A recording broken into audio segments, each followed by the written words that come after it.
ఏ బాటైనా పర్వాలేదంట, సమయంతో సాగటమే మన సింపుల్ సిద్ధాంతం.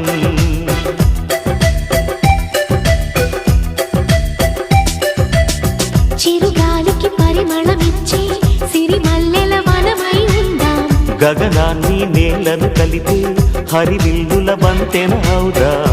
ఆనందం అంటే అర్థం మనమందా, ప్రతి పూట పాతై సాగే హుషారు సరిగమలో.